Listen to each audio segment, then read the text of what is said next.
তোর আর চাকরি করতে হবে না, বেড়ে যা আমার অফিস থেকে, তুই বাইরে যা। যখন দুঃখে পড়ছিলা তখন আমার মেয়ের হাত ধরে তো নদী পার হয়েছিল। এই রাতুলের কথা ছিল আমার মেয়ের এসে বিয়ে করবে। আব্বা, কারে কেক খাওয়াইতেছ তুমি?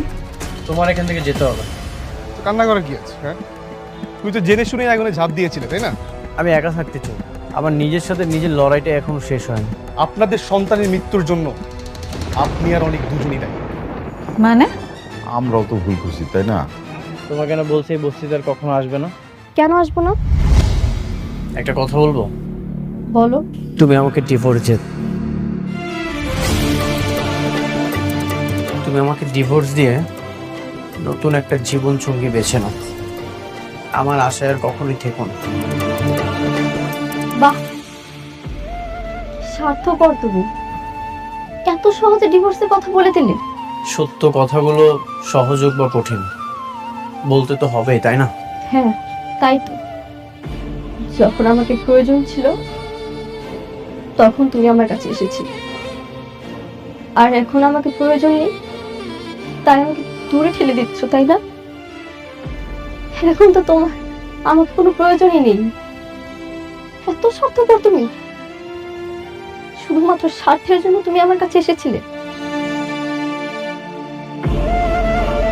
আমি এটা তোমার কাছ থেকে আশা করিনি। হ্যাঁ, সেটাই।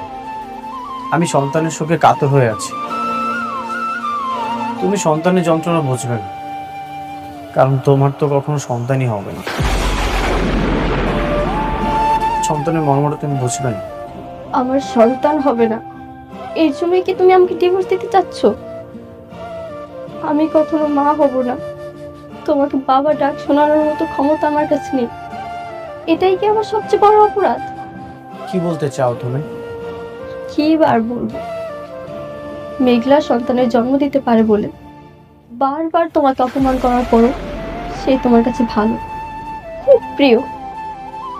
আর আমি তোমাকে এতটা ভালোবাসি, তবুও সন্তান জন্ম না দেওয়ার কারণে তুমি আমাকে ডিভোর্স দিতে চাচ্ছ? হ্যাঁ, সেটাই। তোমার যেটা ভাবার সেটাই ভাবো। তুমি এখান থেকে প্লিজ চলে যাও, কখনো আর এখানে আসবে না। আমাকে একা থাকতে দাও।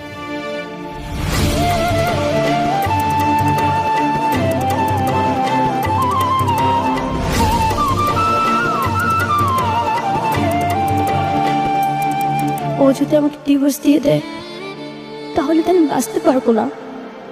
এই পৃথিবীতে আমি মাত্র একজনকেই ভালোবাসি, আর এই ভালোবাসার জন্য আমি সব কিছু করতে রাজি।